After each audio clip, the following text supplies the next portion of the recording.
Hello, today is Tuesday, July 7th, 2020.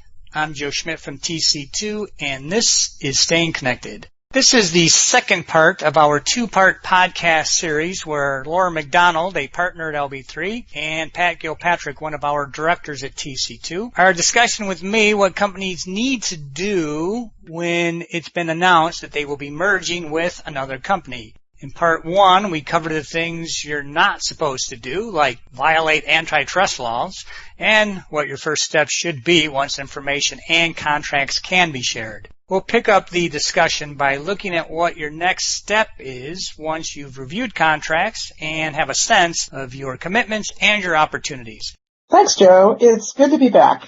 After the contract reviews are completed, both companies need to focus on data gathering for all active services under each contract, and then conduct a comparative financial and operational analysis. Any services that both agreements have in common need to be inventoried, and any service unique to each needs to be identified. Then a financial analysis can be run between the like-for-like services, which compares the costs of those services under each contract and quantifies cost gaps between the two.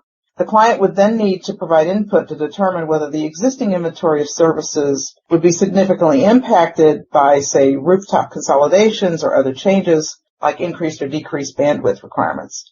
Any other operational gaps that are cost impacting, like service levels or custom reports or dedicated professional resources, should also be clearly identified and quantified.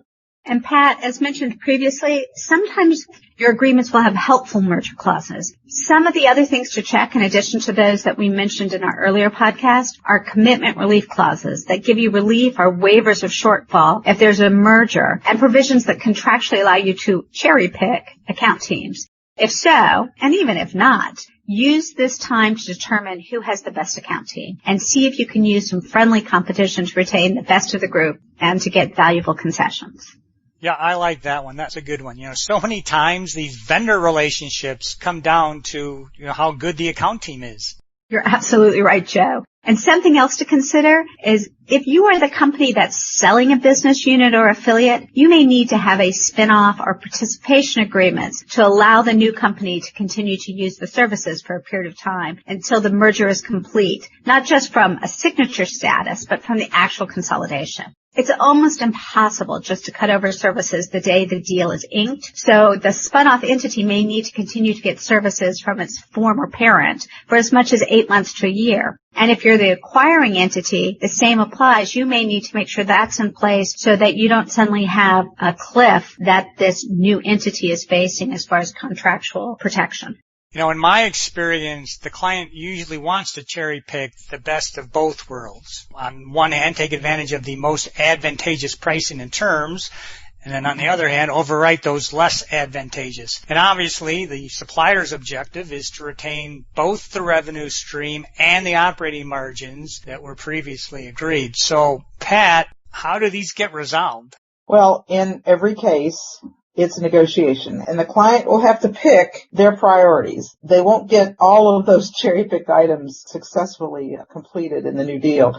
Any unsatisfied revenue commitments will probably be aggregated from the supplier, but it is possible to adjust those to reflect some level of price down if the mutually agreed rates are lower in some regards than others for like-to-like services. Highly negotiated commercial terms in the previous agreements, are likely to survive, but if they're costly to the supplier, like extended payment terms or very aggressive SLAs, they'll hinder the ability to make financial compromises in other places.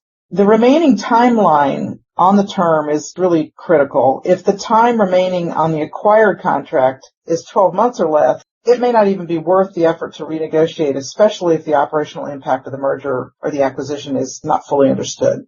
Pat, I agree with you. But even if you're facing a period of less than 12 months, the steps that we outlined previously in this podcast and our earlier one as to what you need to do how you deal with unnecessary duplication, what are your end-of-term rights, are there any auto renewals you need to be aware of? They need to be analyzed and taken into account. You should really spend the remaining year, in that case, developing a plan to address the end of term to allow for an efficient and smooth transition. Also, as part of your pre-merger due diligence, look for services that are not subject to contract. Those are the ones that you'll want to address quickly post-merger because that could be costing you a lot of money.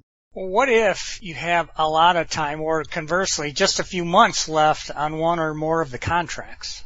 I'll circle back to the short-term scenario. If you have a really short-term period, it can create stress because you may not know what you need to terminate or move or consolidate, and you may not have the time to do that to avoid price changes at the end of the term. You also have very little runway to pit vendors against each other to do an RFP or do additional due diligence.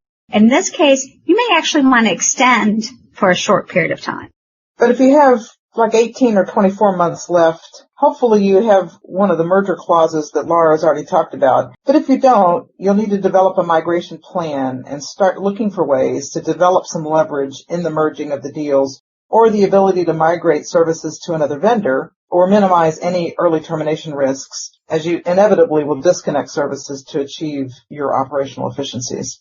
Okay, great stuff. Thanks, Pat, and thank you, Laura. Now, if you'd like to learn more about preparing for a merger, or if you do have other ICT lifecycle needs that you'd like to discuss, you can contact Pat, Laura, me, or any of our LB3 and TC2 colleagues by giving us a call or shooting us an email. We're always creating new content at LB3 and TC2, so please do check out our websites. Follow us on LinkedIn and subscribe to our Staying Connected podcast on any number of podcasting platforms, including Apple and Spotify.